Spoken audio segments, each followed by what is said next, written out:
Laporkan salah satu ormas ke Polda Metro Jaya terkait dugaan pendudukan lahan milik lembaga tersebut secara sepihak. Inilah lahan yang berada di daerah Pondok Bitung, Tangerang Selatan. BMKG menyatakan pihaknya mendapat gangguan keamanan terhadap lahan tersebut dan telah berlangsung hampir 2 tahun sehingga menghambat rencana pembangunan gedung arsip BMKG. Polda Metro Jaya membenarkan telah menerima laporan dari BMKG terkait kasus dugaan tindak pidana memasuki pekarangan tanpa izin oleh salah satu ormas. Saat ini polisi tengah menyelidiki kasus ini. Kabid Humas Polda Metro Jaya Kombes Ade Ari menyatakan terlapor yang merupakan salah satu ormas juga sempat memasang pelang, merusak pagar dan menguasai tanah pelapor. Di lahan juga sudah dipasang pelang dari Polda Metro Jaya. Kami telah menerima sebuah laporan polisi dan saat ini proses penyelidikan masih berlangsung. Ya, pelapornya adalah salah seorang pegawai dari BMKG. Kami membenarkan itu. Yaitu telah melakukan klarifikasi terhadap beberapa saksi, kemudian telah menerima beberapa barang bukti, kemudian tanggal 26 Maret 2025, tim penyelidik telah melakukan untuk yang kesekian kalinya mengecek TKP dan telah melakukan kegiatan status quo TKP dengan memasang pelang. Mensesnek Prasetyo Hadi menyebut belum mendengar dan akan mengecek informasi lahan BMKG yang diduduki oleh ormas. Ia menyebut selama 1-2 minggu kebelakang, polisi dan jajarannya masif melakukan penegakan dan pemberantasan premanisme. Ini menjadi tugas bersama menciptakan ketertiban masyarakat dan menciptakan iklim usaha yang kondusif. Aku belum dengar. Nanti aku cek ya.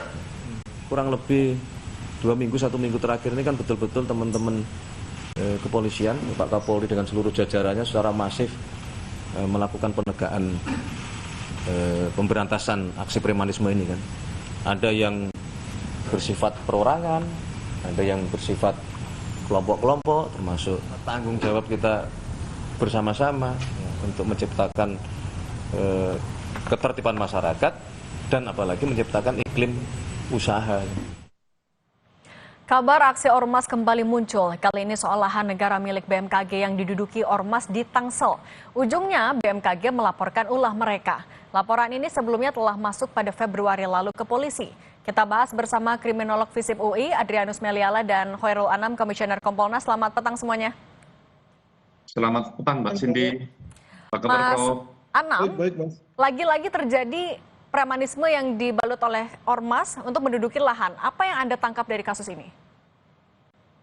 Iya, ini pola lama ya, pola lama yang sering juga kita dapati, tidak hanya ketika saya di Kompolnas, di Komnas HAM juga sering mendapati pola-pola seperti ini. Oleh karenanya memang ketika standing hukumnya, legalitas kepemilikan lahannya jelas, ya saya kira memang harus ditindak tegas gitu. Nah, tindak tegasnya itu tidak hanya berhenti di level peristiwa sesaat itu, tapi kalau ini polanya dilakukan oleh ormas tertentu itu saja, misalnya begitu, ya dievaluasi ormasnya, ya biar ini tidak berulang kembali begitu. Karena model pendudukan ini adalah model yang kerap kali kami jumpai gitu. Dan ya sayangnya saja ini kan sejak beberapa tahun ya, harus sejak awal ya tegas gitu loh. Biar tidak berulang menjadi keresahan dan sebagainya. Karena dampak dari pendudukan ini tidak hanya soal lahannya, tapi dampak dari pendudukan ini juga itu vibrasi eksistensi dari ormas itu yang kadang-kadang suka kekerasan gitu ya, kadang-kadang tidak menghormati putusan hukum, itu menjadi problem sosial yang yang melebar kemana-mana. Dan itu menyusahkan kita semua. Oleh karenanya tegas saja, asalkan memang standing legalitas hukumnya kuat. Ya. Oke, Prof. Adrianus, tapi apa sebenarnya yang menjadi faktor mereka bisa ormas ini berani melakukan hal seperti itu? Apakah ada backingan atau justru ada faktor lain juga? ada kemungkinan tanah itu sendiri memang bermasalah sebelum dikuasai oleh BMKG misalnya. Mungkin dalam hal ini ada pemilik tanah yang tidak merasa puas pada saat negara mengambil alih, dan itu kemudian dilihat sebagai celah di mana kemudian ormas ini bisa menjadi Robin Hood bagi masyarakat untuk kemudian menduduki dan melawan negara. Ya, jadi untuk sementara makanya kemudian lalu selama 2 tahun bisa bercokol, karena tadi si ormas ini seakan-akan menjadi semacam penyuara aspirasi masyarakat. Nah, barulah kemudian sudah semakin ke sini, baru makin jelas bahwa si ormas ini sebetulnya tidak punya legal standing, ataupun si masyarakat juga tidak punya legal standing. Masalahnya adalah bahwa kenapa menunggu 2 tahun ya, ini juga menarik ini Pak Cak Anam ya, bahwa bayangkan ya selama 2 tahun itu si BMKG tidak lapor polisi, si masyarakat juga tidak lapor polisi, dan malah kemudian mencari channel-channel keadilan yang lain. Itu yang pertama. Yang kedua, kalau kita juga bicara mengenai bahwa kepolisian itu tidak ada satu sentimeter pun ya di wilayah negeri ini yang tidak berada dalam pengawasan kepolisian, maka selama 2 tahun polisi di mana? Ini juga menarik nih untuk mengkritisi kinerja kepolisian. Barulah kemudian rame-rame ini baru kemudian ada pelaporan dan lalu segera direspon dengan cepat. Masa kemudian kita bernegara dengan cara-cara seperti ini terus sih? Ya, di mana Mas, di mana Babin dan seterusnya, yang suatu istilah-istilah yang digembar-gemborkan oleh teman-teman polisi, tapi pada saat seperti ini maka lalu nggak kelihatan gempanya. Demikian. Nah, tuh Pak Mas Anam tadi katanya kok polisi kemana saja? Ini kan laporannya dari Februari, kenapa baru diresponsnya sekarang-sekarang? Iya, ya ini pola lama ya. Kita nggak tahu apakah ada backing atau tidak, tapi memang ke depan memang nggak boleh kayak begini. Dan momentum sekarang ini harusnya memang diselesaikan tidak hanya baik kasus ini, tapi dilihatlah konstruksi peristiwanya, akar masalahnya macam-macam. Jangan-jangan bukan misalnya kalau di sini ada beritanya ada ahli waris mengklaim atas nama ahli waris, jangan-jangan bukan soal ahli waris, memang soal ini tanah yang belum diapa-apain, terus didudukin biar ada negosiasi uang dan sebagainya, karena pola itu juga sering terjadi. Oleh karenanya ya kan, dalam konteks penanganan kasus ini tidak boleh berhenti di level peristiwa pendudukannya saja, tapi kerangka peristiwanya harus jelas. Kalau memang itu kalau dalam bahasa hukumnya misalnya ini memang sistematik gitu ya, sistematik crime, ya ormasnya harus dievaluasi. Ya, kalau memang sering melakukan catatannya, sering melakukan pelanggaran hukum dan sebagainya, ya dibubarkan gitu loh. Ya ini tidak meresahkan kita semua. Dan saya setuju dengan Prof. Adrianus ya, biar ini menjadi sinyal kuat bahwa negara hadir untuk memberantas preman. Dan memang harus kita bersihkan semuanya gitu. Oke, nah Prof. Adrianus, kalau misalnya ini adalah pola lama, gimana caranya biar polisi bisa tetap selangkah lebih maju dari ormas ini? Ini cuma soal mau apa nggak mau aja, Mbak. Ya, apa sih yang nggak mampu dilakukan oleh kepolisian ya? Itu yang pertama. Tapi begini, bahwa memang semua aksi-aksi ormas ini memang harus dimaknai secara serius ya dari segi saya. Karena akan dengan mudah kita naik kelas ya, menjadi bahwa kemudian penguasaan seperti ini lalu dikuasai oleh organisasi kejahatan, lalu kemudian ke depan kita akan punya semacam mafia ya, mafia yakuza, Jamaikan Pase, Triad dan seterusnya. Nah, kita kan nggak mau seperti itu. Kalau itu jalur kejahatannya.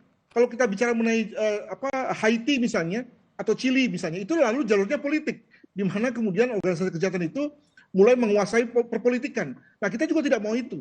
Maka ada bagusnya untuk pada tahap terkecil ya, tahap yang paling awal pun segera dibabat begitu ya, sehingga kemudian sekali lagi supremasi hukum yang dikedepankan, rule of law yang menjadi panglima ya, dan negara tidak boleh kalah begitu.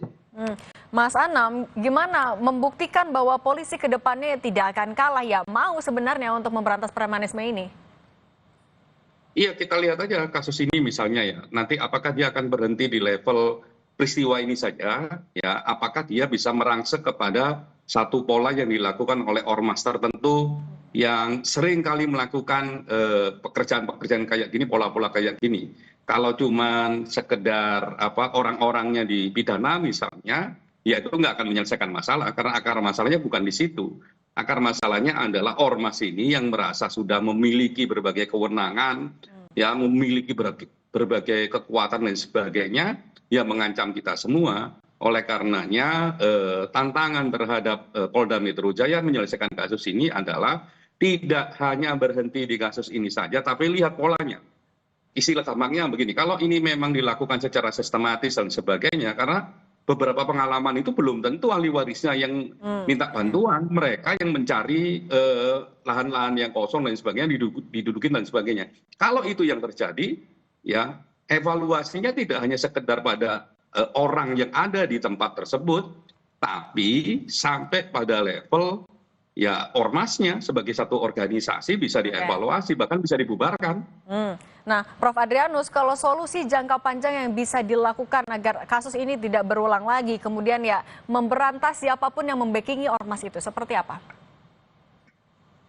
Saya ingin merespon sedikit apa yang dikatakan oleh Cak Anam tadi. Ini menarik nih, karena akan ada elemen di kepolisian maupun juga ketika kepolisian membawanya ke jaksa, ke pengadilan misalnya, yakni hanya membatasi pada konteks pidana saja. Siapa berbuat apa dengan apa, ya. Dan itulah yang kemudian dianggap unsur.